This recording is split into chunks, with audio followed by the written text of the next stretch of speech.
Bonjour.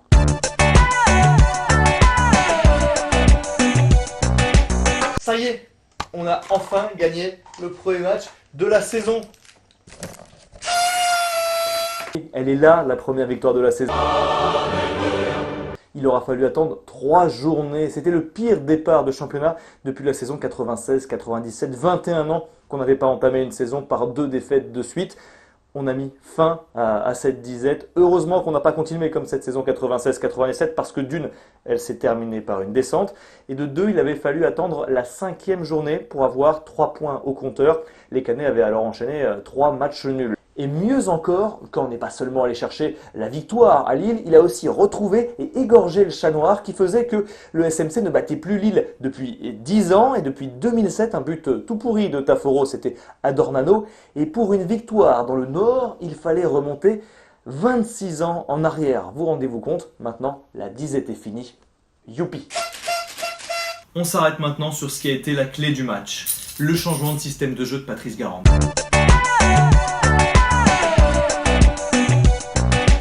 Il était dos au mur, il le savait, après 2 défaites de suite pour entamer le championnat. Il a eu le culot, il a eu l'audace de revoir complètement sa copie. Et Patrice Garande a eu raison parce qu'il a complètement fait déjouer le LOSC, il a complètement perturbé les plans de Marcelo Bielsa. Encore une fois, j'oserais dire, la 3e fois en 4 confrontations qu'il arrive à déjouer les plans de l'entraîneur argentin. Patrice Garande a donc aligné pour la première fois depuis 2014 un 4-4-2. Première fois depuis la remontée en Ligue 1 que l'entraîneur canet choisit de débuter un match avec 2 attaquants. Bien lui en a pris puisque ça a été complètement efficace. On se penche un petit peu sur cette composition d'équipe. Dans les buts, Rémi Vercoutre, le taulier, impeccable depuis le début de la saison. En défense, la charnière centrale qui a été très efficace contre Saint-Etienne et reconduite, Damien Da Silva et Alexander Djikou. À droite, on trouve toujours Fred Gilbert. À gauche, première titularisation pour Adama Beng. Et ça a été une grande satisfaction. Au milieu de terrain, c'est là que ça change. Plus de sentinelles, plus de milieux à 3, plus de triangles. On va trouver 2 milieux à plat, 2 récupérateurs avec Julien Ferré et Youssef Aïd Benasser. Les deux ont une très grande qualité technique et ça va être l'une des clés du match. À droite, on va retrouver Hervé Basile en faux pied, le milieu gauche, qui est très en jambes depuis le début de la saison. Et à gauche, Vincent Bessa, qui lui retrouve ce poste de milieu de terrain, son vrai poste qu'il n'a plus beaucoup occupé depuis un bout de temps. Et puis devant, c'est aussi un changement. 2 attaquants, Ivan Santini, Ronny Rodelin, des profils assez similaires, même si l'attaquant croate est un peu plus dans la conservation du ballon, mais les deux peuvent gagner énormément de duels de la tête. Alors, quelles ont été les conséquences de ce changement de système de jeu? Mais tout d'abord, un changement de style de jeu. On est beaucoup moins passé par les côtés, 10 centres seulement lors de ce match face à Lille, et on est venu un peu plus s'engouffrer dans l'axe, là où il y avait du monde devant, où on a pu jouer en remise avec Ivan Santini ou avec Ronny Rodelin.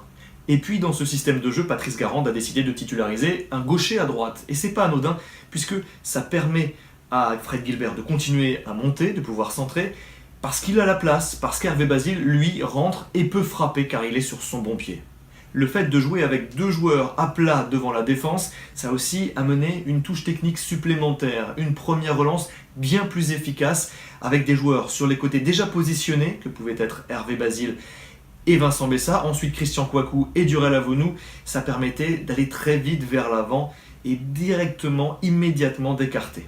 Et puis jouer avec 2 attaquants, avec 2 véritables avant-centres, axiaux, eh bien ça pèse sur une défense. Ça oblige les 2 défenseurs centraux à garder leur marquage et ça oblige aussi les défenseurs sur les côtés à rester en couverture et à ne pas trop monter puisque forcément derrière il y a beaucoup plus de danger. Et évoluer à 2 attaquants ne veut pas forcément dire être beaucoup plus offensif. Non, c'est d'abord commencer à défendre bien plus haut, ce qu'ont fait Ivan Santini et Ronny Rodelin à Lille. D'une, c'est empêcher la première relance des défenseurs centraux de perforer dans l'axe. De 2, c'est un pressing beaucoup plus haut, beaucoup plus facile, sans que les joueurs se fatiguent, notamment Ivan Santini qu'on a vu beaucoup courir dans le vide l'an dernier. Allez, focus sur le contenu du match.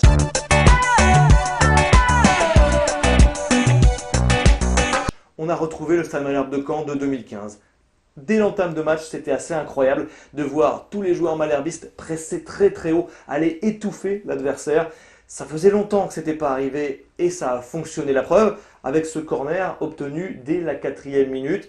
frappé par Hervé Basile. Encore une fois, très bien pour la tête de Damien Da Silva qui a parfaitement su se démarquer parce qu'il était au départ pour gêner le gardien Hervé Kofi. Il avait un joueur sur le dos, il l'a un petit peu poussé, ça a gêné le joueur, ça a gêné le gardien, il s'est retrouvé seul, il a pu mettre sa tête. Bon, c'est quand même rentré avec un peu de chance. Je vous propose maintenant de monter dans la machine à remonter le temps. Parce que là, ce but de Damien Da Silva, il est intéressant en 3 points. Le premier, c'est que c'est un défenseur qui a marqué. Ce n'était arrivé qu'une seule fois l'an dernier. Vous rappelez-vous qui était ce défenseur et quand avait-il marqué ?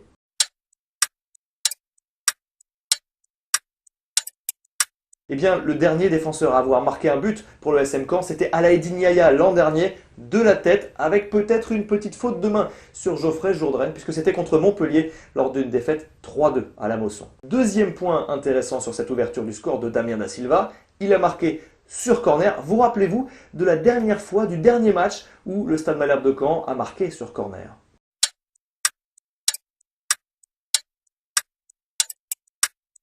C'était Ivan Santini lors de la première journée contre Lorient l'an dernier, le premier but de la saison 2016-2017 du Stade Malherbe. Troisième point, vous rappelez-vous du dernier but inscrit par Damien Da Silva, quand était-ce ?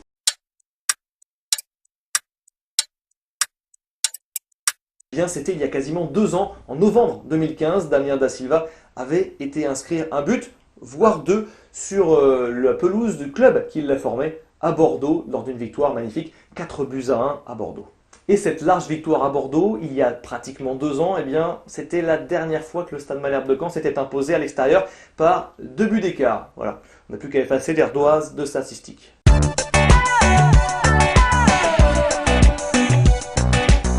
Et elle est arrivée au terme d'une action magnifique, avec un jeu en triangle au milieu du terrain, une passe lumineuse de Julien Ferret pour décaler à droite Fred Gilbert qui a tout le temps de centrer, il s'applique au deuxième poteau, Ronny Rodelin arrive lancé, il repique le ballon de la tête, et au deuxième poteau, qui est là pour reprendre, bon déjà pour contrôler un peu bizarrement, mais ensuite pour reprendre ce ballon de volée à 50 cm et le mettre en lucarne, eh bien c'est Ivan Santini, le Croate.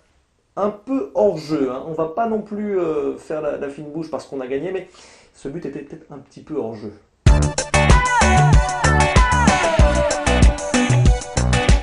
Malherbe a remporté à Lille sa première victoire de la saison. Check. Les premiers buts ont été marqués. Check.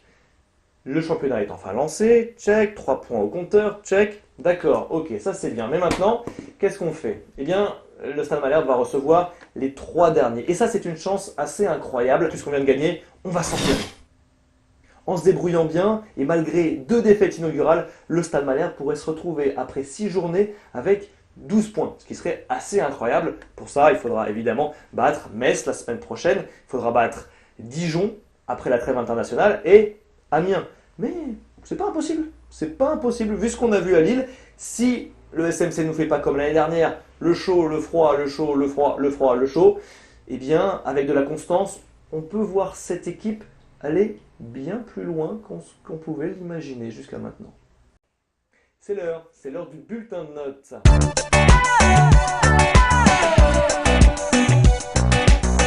Alors, dans les buts, Rémi Vercoutre, 7 matchs corrects, a réussi les arrêts qu'il fallait quand il le fallait.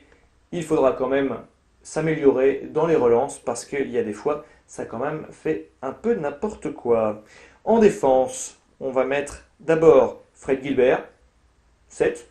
Il a été très peu mis en danger. Il a amené le centre du deuxième but. On va lui mettre 7 à Fred Gilbert.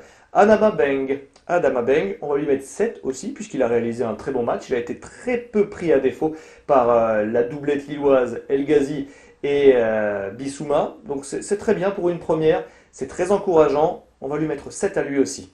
Alexander Djikou, allez, 7,5, puisqu'il a été aussi très rassurant.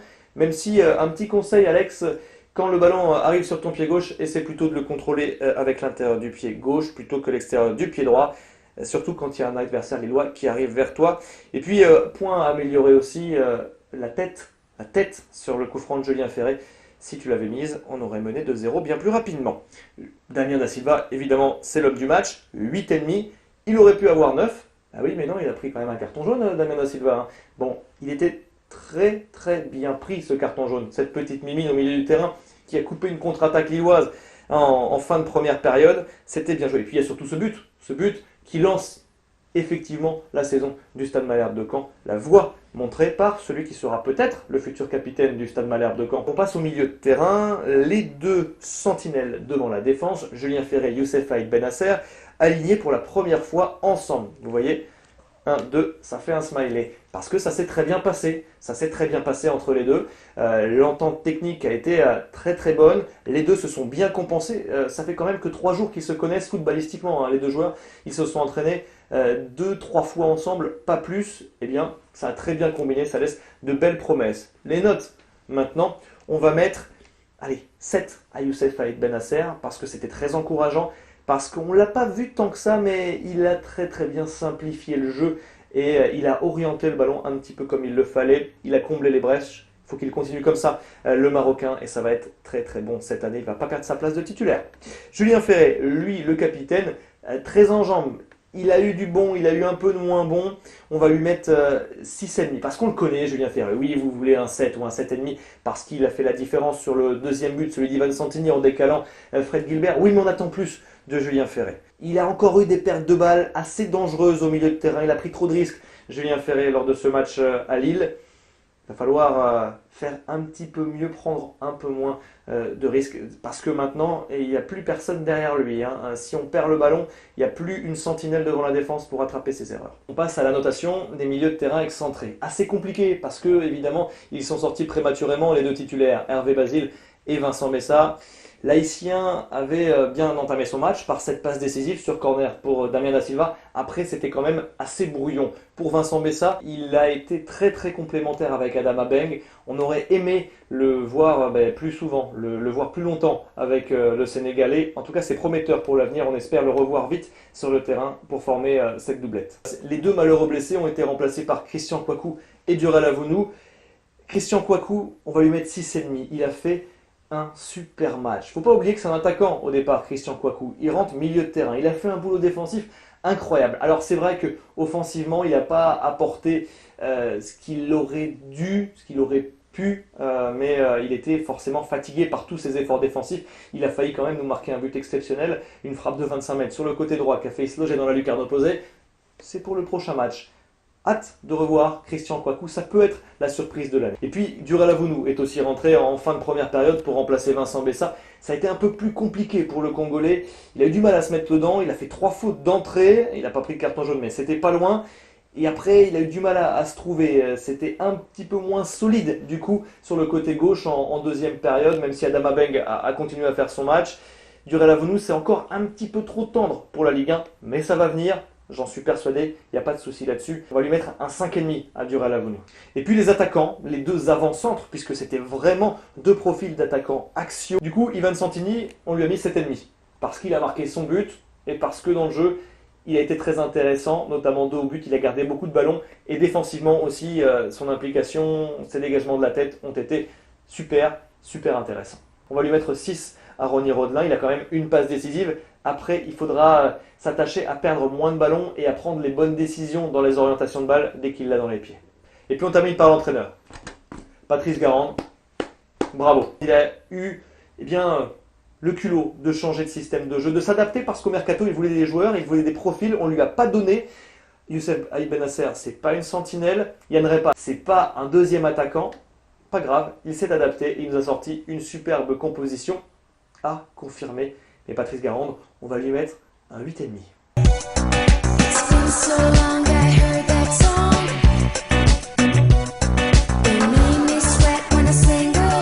Le dog est dans le jeu de toutes les couleurs.